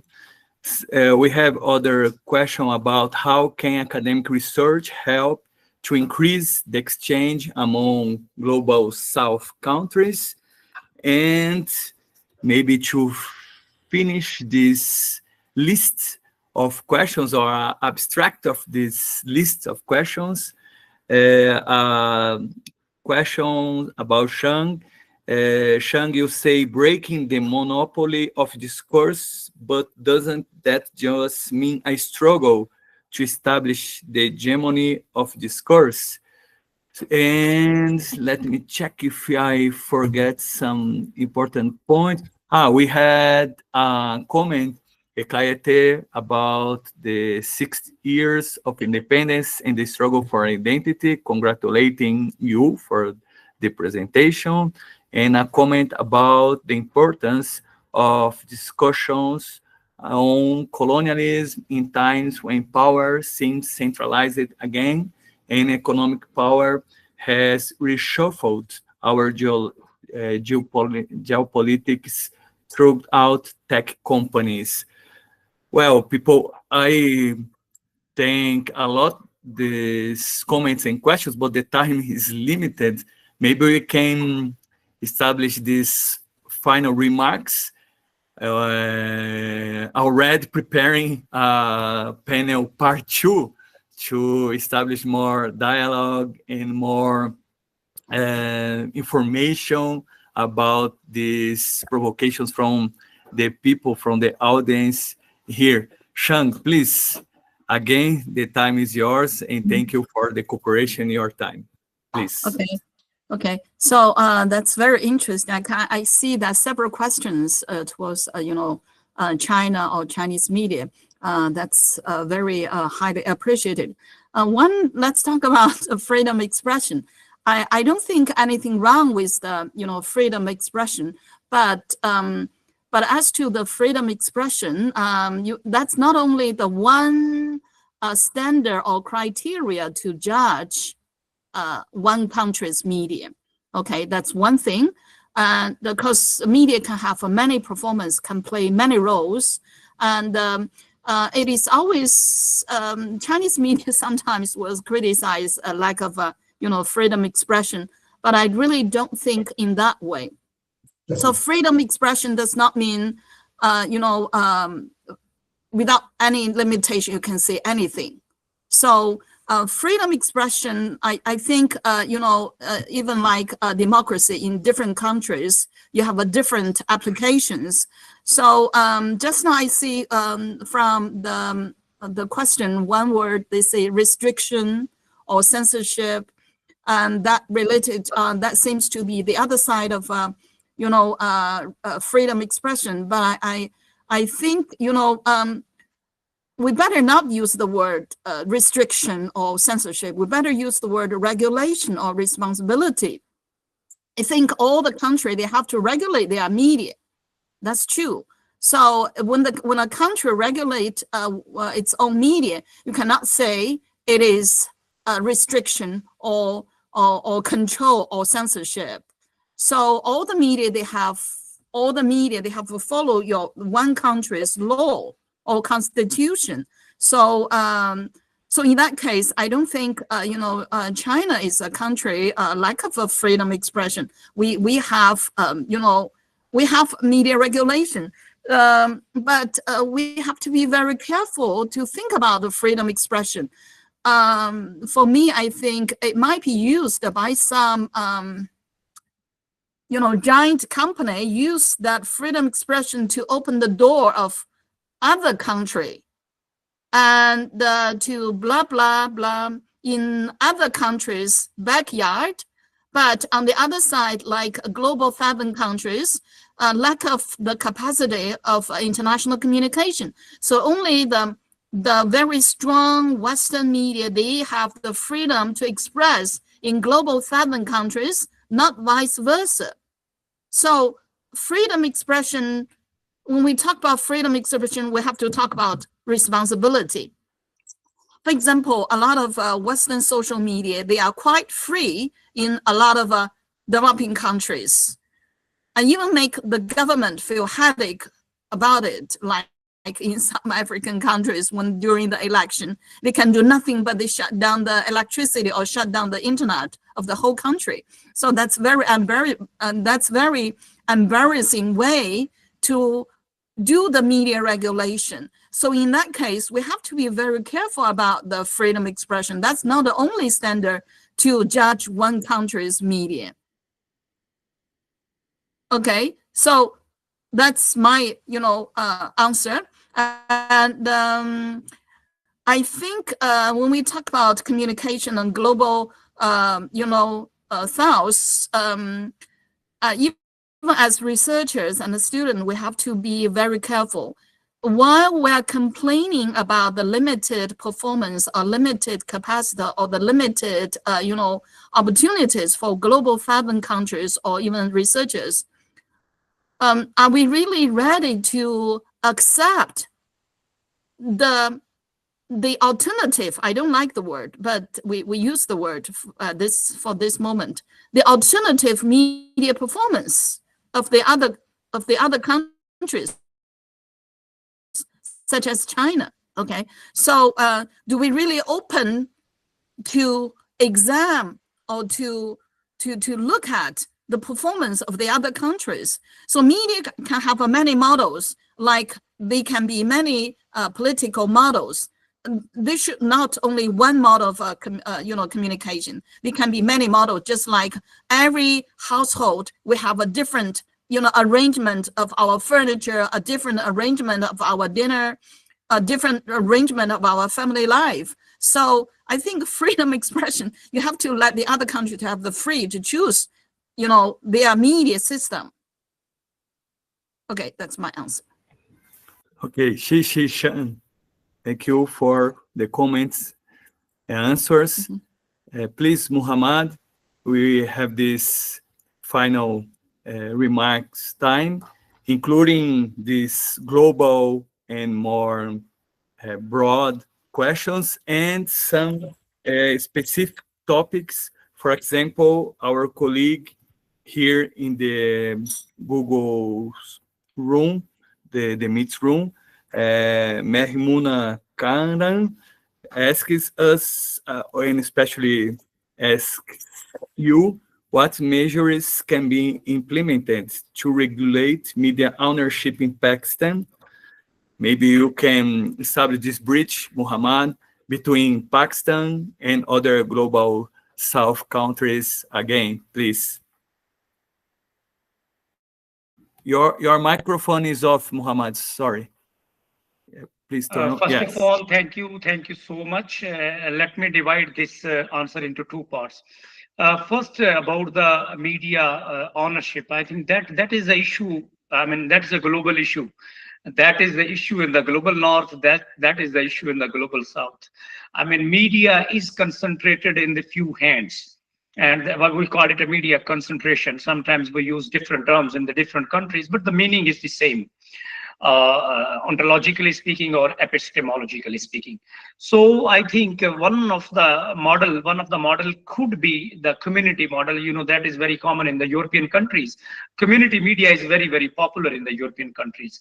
But again, if we want to have a multiple point of views in any given societies about the culture, about the politics, about the values, then media need to be in more hands rather than in few hands. I mean, media concentration, the media ownership needs to be more pluralistic, and it should not be corporate in nature. Rather, it should be more pluralistic in nature. But this question is not a new question. You know, if we talk about the four theories of press, and from authoritarianism to the libertarianism, and then Soviet, and then the social responsibility theory, this question has been explored in a different way by the different scholars in the different parts of the world. But still, at the end of the day, where this settled was that if media want to be independent, if media want to be more liberal, then media need to be responsible. Because there is no freedom without responsibility in this world. I can be independent, but I can be independent as long as another person's face is not in my hand, or neck is not in my hand. Because when another person's neck is in my hands, then the freedom of that person starts, and responsibility of my responsibility starts. So this question is very, very tough, because of what Dr. Chang in the beginning was saying. There is not a single answer to this question. Different countries have different, the rules and regulations. Some of those rules and regulations are ethical. I mean, the ethical codes of the media organizations. Some of them are the laws. So laws are binding, while the ethical codes by the media organizations are voluntarily. I mean, voluntarily they ask their journalists, independent journalists, to accept those ethics. But this is one of the failure in the world. Most of the journalists don't bind to the ethical standards laid down by the media organizations. So then we are between the media regulation and the media freedom. Most of the time, media is criticized when media oversteps the limits and have unethical practices regarding the coverage of politicians, cultural coverage, and even the religious and the other sensitive issues reporting. So that is the time, and that is the domain where media regulation, the voices for the media regulations are raised by the community members, by the politicians, by the general public. So again, I think there is no one single answer to this question, because this question is a multi-layered. Different countries view this question from the different perspectives, and of course they have the different sensitivities, they have the different rules and regulations. Even if we talk in Pakistan, we have so many laws. About some of them are the ethical code of conduct, so other are the laws binding on the media houses and the organizations. Same would be in condition in Africa, same would be in China, even in if we talk about the global north, USA, Canada, and European countries. Just for example, we talk about the America. North America, when I say. So code of ethics are more common there, and it is up to the media organizations to act upon those code of ethics. But we saw a lot of criticism on the media, Fox News, ABC, CNBC, CNN. So there was a lot of partisan criticism. If one party sees one media house as a credible media house or more ethical practices they practice, the other political parties have the other way around. So you cannot keep all the people happy at the same time.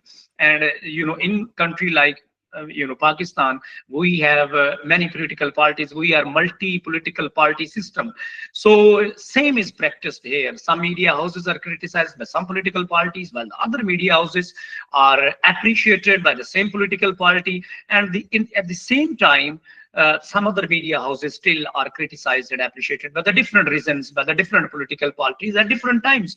So my view on this is that this question have to be explored again and again, because still there is not a one stick with which we can drive all the media houses in the global south and the global north, or even in across the globe. So this is my understanding on this. Second part is that how as a scholars we could have more contributions, collaborative contributions, and how we can contribute within the South and between South and the North.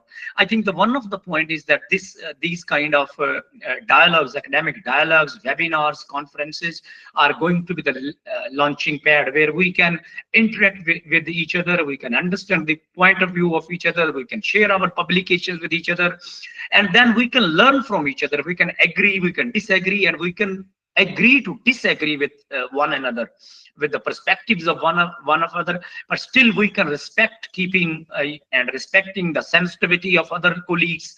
I think that is the way forward, and these kind of academic dialogues, academic conversations, communications are going to pave way for future collaborations. I can tell you one very important thing, that me and Dr. Desmond Okacha, we met online, and then we have a collaboration. We edited the book, and I also contributed one chapter to a book which he edited earlier. And then now we are thinking to have another collaboration. I'm going to include him in one of the projects which I'm running these days. So I think through these ways we can learn from each other, we can collaborate with each other, we can have more academic collaborations where we can invite our colleagues from different parts of the world, and especially from the global world, where if we are editing a journal, we can invite them to have their submissions. If we are editing a book, we can invite them to have their contributions in the form of book chapters. And even if there are conferences, we can share with them, we can invite them to our countries. Through that, I think we can have more informed, more collaborative dialogue. And this kind of dialogue, this kind of communication, these kind of conversations, I think will pave way forward, that we could have more constructive, more contributory, and more productive academic collaborations and discourses in the global South, and also the scholars who are beyond the boundaries of the global South, I mean from the global North as well. So I think knowledge is not, in one sense, knowledge is contextual, but at the same time, knowledge is global. Scientific knowledge is global, it is public, it is the property of everyone and each one of us. So whatever we write, whatever we edit, whatever we contribute, I think it should be publicly available to all of us, so that we can have reflections on that, we can have collaborations in future, and we can have a critique on that, so that we can learn from each other. We can refine ourselves by incorporating the comments, the critique, the feedback, and all kind of comments which our colleagues provide to us, because this is the way to progress, to prosper in this globalized world. Because COVID-19 is one of the best example which tells us that we can prosper together, we can stand together, and we can fall together. So the future is shared. What Dr. Chang come from Communication University of China. She's my professor as well, and they have a institute there, Institute of Shared Destiny. I mean, our destiny is shared, our future is shared, our prosperity is shared, and our progress is shared. If we have this kind of outlook, this kind of understanding, empathetical understanding, not sympathetical understanding. So if we could have an empathetical understanding, so I think we can prosper, we can be stronger, we can be more motivated, and we can be more productive in terms of creating academic scholarship and the knowledge, and making this world more democratic in terms of knowledge creation and knowledge sharing. That's my intake on this. Okay, thank you, Muhammad, for these comments. And Ekaete, in your final remarks, please. include some comments about this final question. How can academic research help to increase the exchange among global South countries? Please, Ekaete. All right, thank you so much to Professor Fernando and all of the organizers of this important webinar, and to all who've been with us from the beginning up till now, and to others who will also be watching later on. I'd like to say that this has been very enlightening, getting to know the different issues and challenges that in the end sound more alike than different, from China, from Brazil, from Pakistan, and you know, thinking about it in the context of where I exist in Nigeria. It's been an important conversation. I want to say that collaborations are key to our success as communication scholars from anywhere in the world, but especially from the global South. The challenges that we face are unique, and sometimes they can seem daunting. But look at us here in this room. I've had the privilege and honor to be with eminent professors talking about something that I love. It's only collaboration and cooperation from different academic communication groups that can make this possible. I'm sure that we'll continue to cooperate and collaborate in future.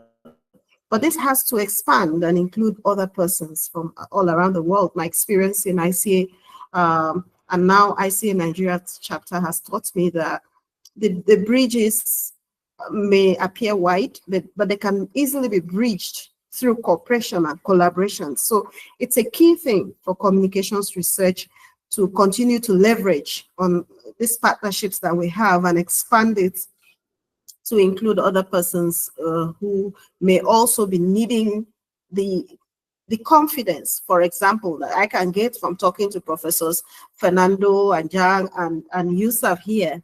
You know, it's something that someone else might need, and a forum like this in another platform can be very, very useful. I want to comment on the issue of press freedom as well, because talking about it from different parts of the world, I think that what governments will consider appropriate press freedom is different from what journalists would consider appropriate, or even what scholars consider appropriate. Governments might think that the press or journalists that say every good thing that they do is free. Journalists might think differently. They might think that those who say, who raise dissenting voices, who oppose what they say, are actually really free. But, you know, there's constitutional provisions, there's laws, there's protections locally, regionally, and internationally. So you can gauge how free a press is by the adherence to these laws, to these constitutional provisions, to these regulations. Are they local regulations? Are they regional? Are they international? So we begin to work within the spheres of what is allowed locally, regionally, and globally, because we cannot think that what we allow locally is the only thing that's right. So in talking about this, wherever we are in the world, even as researchers, we need to take all of that into consideration before we can analyze and say, okay, this is free, this is not free, this is relatively free, this has potentials to increase or not. So yeah, but as communication scholars, I believe that these are the inquiries we continue to make, and we're open-minded enough to understand that where there is limitations today, progress can come and we can continue. I believe that in the next 10 years, we won't be speaking about the global South from where we are now. For instance, as Nigeria, as a developing country, we should be able to move the needle from our own spaces, because in Nigeria, for example, the work that we do is crucial to the development of our country. I'm particularly also interested in the issues that have to do with women and children. I have a responsibility to advocate, to research on, and to enlighten the public, the government, and every sphere of influence that is within my reach on the issues that are important, to provide the data that is required. So that's what we can do individually and collectively. And I thank you again so much for giving me this opportunity. Hope we continue to do this. Thank you, Ekaete. Thank you. Chang and Muhammad and people involved with this session. We need to finish because we have a limitation of time, but of course we will have more opportunities to organize panels like this amazing morning, afternoon, or evening together. So see you the next opportunity. Yeah, good afternoon from Nigeria. Thank you, Fernando.